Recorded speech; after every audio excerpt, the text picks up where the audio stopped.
Hello, friends. Welcome to Nirmal. I am Piyush Jain, and we are today bringing to you another conversation as a part of our discussion around the budget 2023. It has been an eventful budget where the government basically has announced a number of steps into the investment theme. Government basically has also actually worked around in maintaining the fiscal deficit targets, has also actually provided around 50 basis point lower fiscal deficit target for the next year. But let's try and decode from our expert. And for that, let me now actually welcome to our show Mr. Abhishek Rastogi. Abhishek, always a pleasure talking to you. Welcome to the show. Thank you so much. So Abhishek, let's straight away start with the step here around the borrowings. If I look from a normal viewer perspective, and if I look at the graph of the net borrowings, gross borrowings, though I look at the fiscal deficit number and I try to be happy that okay, we have met the number, we have actually met the target. Next year also is looking actually lower in number, but when I look at the net borrowings number, the graph is still going higher versus the last year. It's a skyscraper. How are you reading into the net borrowing number, gross borrowing number overall? I think you have raised a very fundamental and imperative point, which is with respect to the borrowings. Now, we have no problems if this figure of borrowing increases till the time my tax buoyancy ratio is good. Now, when we talk about fiscal deficit, I think the fundamental aspect which remains is with respect to both the direct tax collections and the indirect tax collections. And why this budget is tilted towards giving a lot of benefits to all income category groups is also because of the fact that on the indirect taxes side, we are doing significantly well. 1.5 lakh crores is what is being achieved. Now, this collection certainly is based on consumption. So I think the finance minister is absolutely clear. She wants to increase consumption. She wants the middle class income group, and for that matter, all categories of income groups to have more money which could be spent on consumption within the country. Now, if that happens, automatically the indirect tax collection increases, and hence there are a lot of relaxations with respect to income tax slabs, and even for that matter, rates being reduced, the income tax rates by way of surcharge being reduced, even for the high net worth individuals. So I think which is a very, very practical and bold move by the finance minister. Now, to answer to your question, with respect to the net borrowings and the gross borrowings, I think till the time the fiscal deficit is under control and the tax buoyancy ratio is improving and we have good tax to GDP collection ratio, I don't see that will be a problem, because understand that next 16 months or so would be very important for the government to even do a lot of spendings, especially on infrastructure. There are a lot of infrastructure projects which are pending, and so on and so forth. And at the same time, we cannot ignore health and insurance for all categories of people. So I think there are certain priority sectors, infrastructure, health, insurance, etc. These will remain the areas. And of course, we have seen, capital expenditure will be increased by 33%. So I think from that perspective, the borrowings may not look that good on cards, but till the time the fiscal deficit is under control, till the time my tax buoyancy is good, till the time my compliances with respect to taxes are good, and we are making good tax collections, I think the spending will have to happen, the borrowings for that matter will have to happen, and we will see a lot of these initiatives by way of spendings for different sectors. Well, dear viewers, Abhishek is a master in indirect taxes, and that's why he's very happy on the show, because indirect taxes has been the showstopper of the last year. So, Abhishek, that was on the lighter side from me. But indirect taxes, and I'm now actually moving towards the area where that's your craft. On the budget, indirect taxes, what was your takeaway? And were you happy? Were actually you looking for more? Because within the speech, when I was just hearing the speech, indirect taxes had a very sort of limited mention. It was like a topic covered, and then the sort of details came out later. So, were there any devil in the details? And also, what was your takeaway from that? So I think as far as indirect taxes are concerned, the indirect tax experts today are very happy because budget for them comes every month, or the announcements or changes come for them every month, because every GST council meeting leads to a lot of these discussions and conclusions.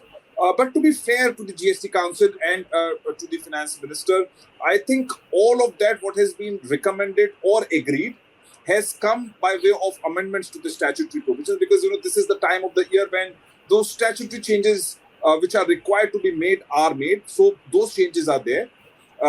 As far as customs duty is concerned, yes, there has been lot of rate rationalization on various customs duty. One most important was denatured ethyl alcohol, for which there was lot of hue and cry, for which we had gone into court for lot of big players in the country, because this denatured ethyl alcohol is imported into the country, and there was a dispute between the 5% and the 2.5% preferred rate. This budget has provided for exemption to denatured ethyl alcohol. So it helps in two ways. One is, of course, the indigenous manufacturing of a lot of products such as sanitizers and nail paints, etc., becomes cheaper, and it helps in indigenous manufacturing. Secondly, the blended program for petroleum, that also gets a boost, because the denatured ethyl alcohol now becomes cheaper, and blending may be possible as per the blending program of petroleum products of the government, the initiative of the government. So I think that one is one of the most important aspects with respect to customs. With respect to GST per se, as I mentioned that these are the changes which were. Abhishek, just allow me to jump in between. I'm just jumping in between, and I'll give back to you again. On the denatured ethyl alcohol, and I'm just making it simple for our viewers again. The primary usage is into ethanol blending. Should that be a sort of assumption, or what are the other end users? Like, let's try and make it simple for our viewers. So yes, of course, one is that blending. This denatured ethyl alcohol is used for blending purposes, and that is the initiative of the government, that how much could be blended and so on and so forth, while mixing it with petrol and commonly known as HSD, the diesel, etc. So one is the blending program. Secondly, what happens is that denatured ethyl alcohol is used fundamentally for sanitizers, nail paints, and when you talk about the cost of manufacturing these essential products, it becomes expensive to manufacture these products here in India. So now what will happen is, with the exemption on denatured ethyl alcohol, you would be able to procure, and this is the major raw material which costs the major component of the products. So you import it now duty free. So there is an exemption now. So which means that substantial part of the cost to manufacture these products in India gets reduced. It will not only help the Indian manufacturers, the Indian consumers, but also I think now we may be in a position to even export these to several countries. So that is the best part of it. Well, sounds promising, but I'm tempted to ask you, if you allow me, what would be the top consumers of ethyl alcohol or denatured ethyl alcohol, I said? So denatured ethyl alcohol is imported by industrial users only. These are used for actual users who are into big manufacturing. These are predominantly various companies who are into big time manufacturing of these products, which could be all of these which I mentioned. So would I be right to say that for ethanol blending, it could be oil marketing companies, for nail paints and the cosmetic stuff, sanitizers, it could be the ITCs, the HULs of the world, the FMCG companies which actually are releasing out the products? Like, would that be a sort of good assumption? That is the correct assumption. Actually, the confusion was whether the reduced rate for denatured ethyl alcohol, and I'm talking about 5% versus 2.5%, is eligible only to the excisable products. The excisable products, when these are used for excisable products, because the tariff used the heading when used for excisable products. And today, under the GST regime, Right. excisable products are very less: petroleum, HSD, ATF, and few of these. So the question was whether the benefit would go off the reduced rate only for manufacturing of these products or for everybody. Now, it not only comes to these sectors, but also to all other, because everything is exempted. Very nice. So I think that's something a welcome development.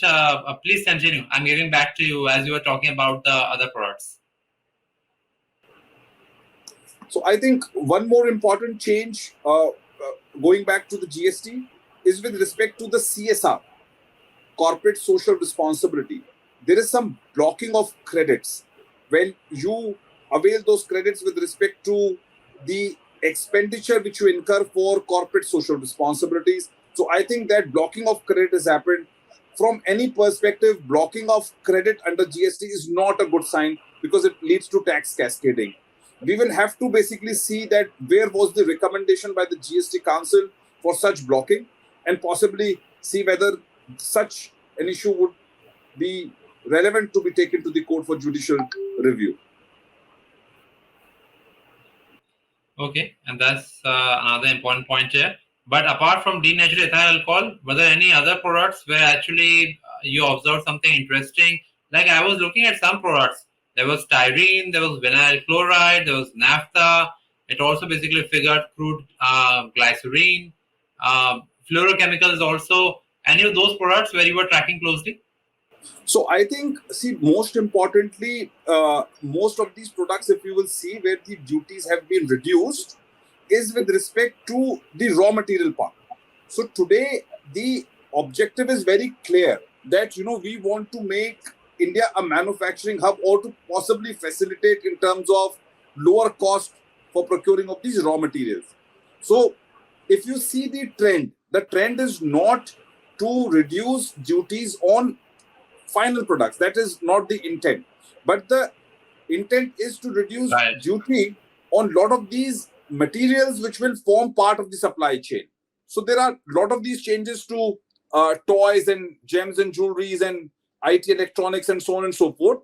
But the predominant intent remains that, wherever these are manufacturing products, where these are required for manufacturing, it must be reduced. I wanted to ask you more about the other products, and there were Yeah. a lot of other products from styrene Yes. to other chemicals and other Yeah. sort of indirect tax adjustment also. Was there Right. anything else which you thought was a game changer, like you referred to the denatured ethyl alcohol? Anything So else I which was think very interesting to you? So I think, to me, there are 5 broad categories if we could divide this, both in terms of swings up and down.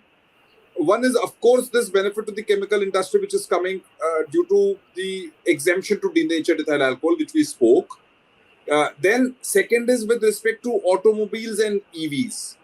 Now here there is an increase in duty if the import of vehicles is in CKD or SKD form, including for Yes. EVs.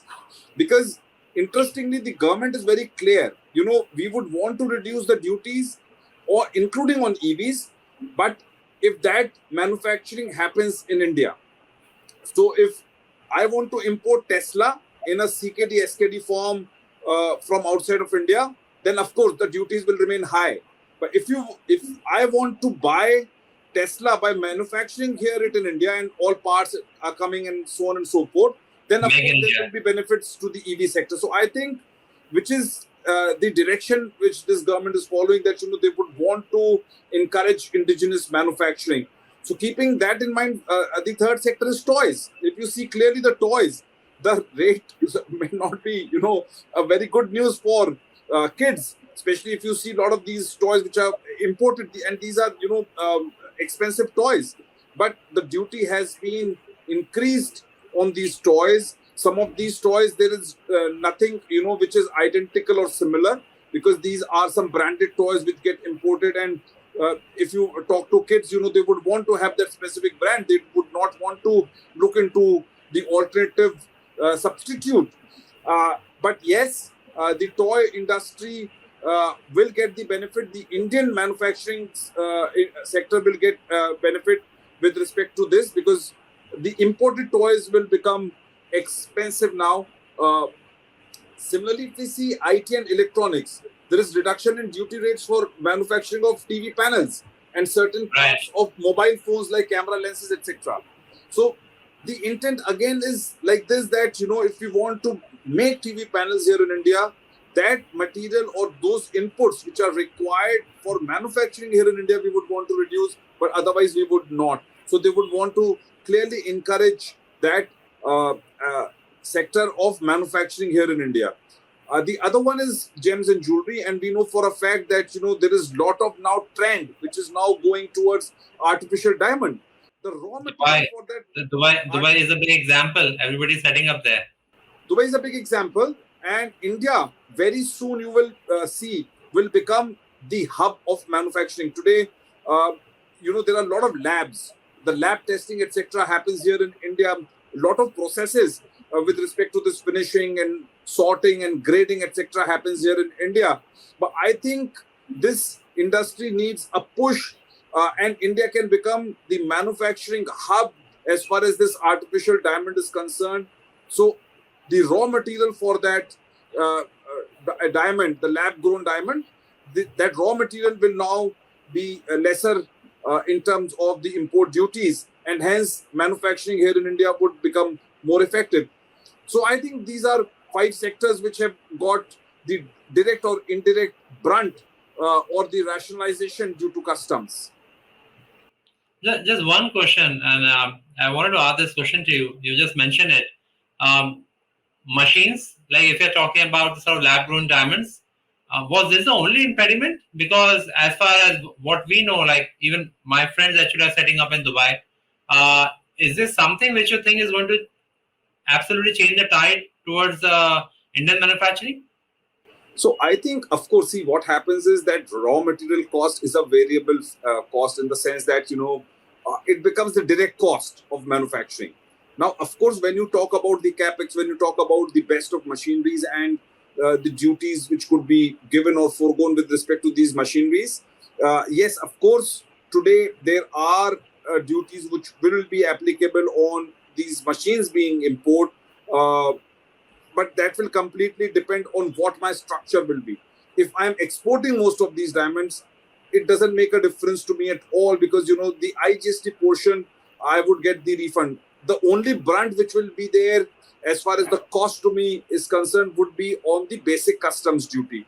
So I think that's what is important. So on these machines also, if the basic customs duty is reduced, then there is, then there is a direct benefit.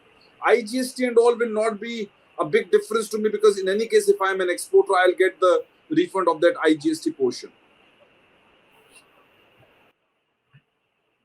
Overall, Abhishek, your clients will they be happy with the budget? Like you just cited TV panels. Should the electronics industry be really sort of happy about it, or there are still some more sort of requests which were not approved, and those are still work in progress? No, I think it's a very pragmatic budget. To be very fair to the finance minister, she has basically managed to keep fiscal deficit under control, improve tax buoyancy. And why I say that this is very pragmatic budget is because it is not giving benefit to only one category of person, in either in the income group or otherwise. It is basically trying to give some sort of benefit to everybody.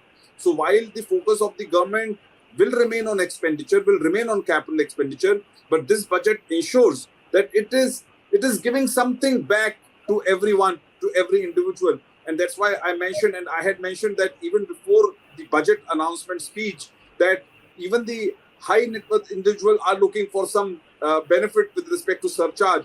And that is a very bold step. That is a very pragmatic step, because we do not want, Indian professionals or Indian businessmen to shift their bases to outside of India. And it will really help, because if the tax rate becomes very high, it was 42.74% in the highest tax category, because 30% tax plus 37% surcharge, it was making it,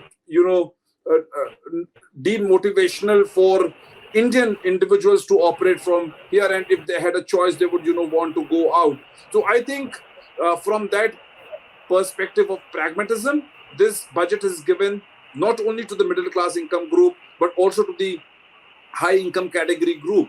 And of course, the number shows that if you are in the income bracket of 15 lakhs and above, there is a direct tax saving, which is about 1,12,500 rupees. So anybody who's at 15 lakhs or above will certainly get the reduction of direct taxes to the level of 1,12,500 rupees, which is not a less amount if we look from the overall perspective. Abhishek, on the lighter side, are you shifting to new tax regime? Oh yes, of course. I think new tax regime is a blessing. Plus, also what happens is that there is more clarity and the rate slabs are clear and surcharge and all is all taken care. So, of course, new tax regime is the future. And in any case, all of this past will be phased out within some time. So it will be a complete phase out.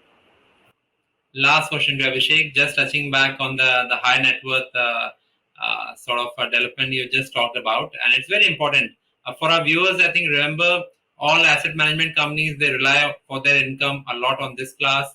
Even if you're talking about wealth management stocks, they're relying on this income from this class.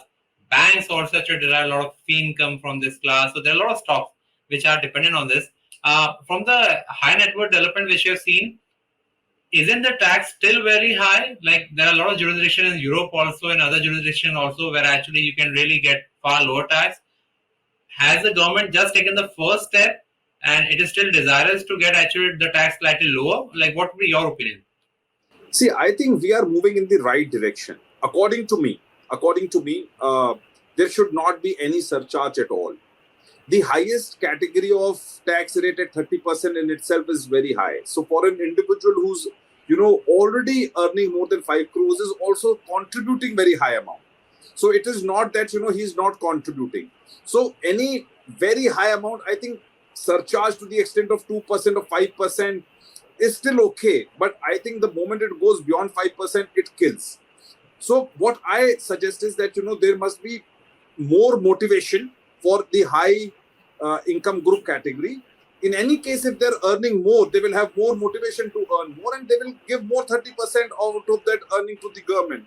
So I think any surcharge beyond 2 to 5% is really heavy. To start with, I think we are going in the right direction. But yes, I think that surcharge must be completely waived, in the days ahead to come. Absolutely. I think it's a unanimous sort of agreement here. It's a global world, and I think government should keep moving the direction of actually streamlining and lowering the taxes and making it slightly sort of equitable for everybody. Abhishek, thanks a lot for your patience, especially, and for answering all of those questions for our viewers. It was indeed an interesting conversation, and we look forward towards meeting you next time. Thank you. Pleasure was all mine. Thanks a lot. And with that, it's a wrap on this show, viewers. Hope you enjoyed it. Subscribe to our YouTube channel for in-depth interviews of India Inc. and press the bell icon so that you do not miss our updates.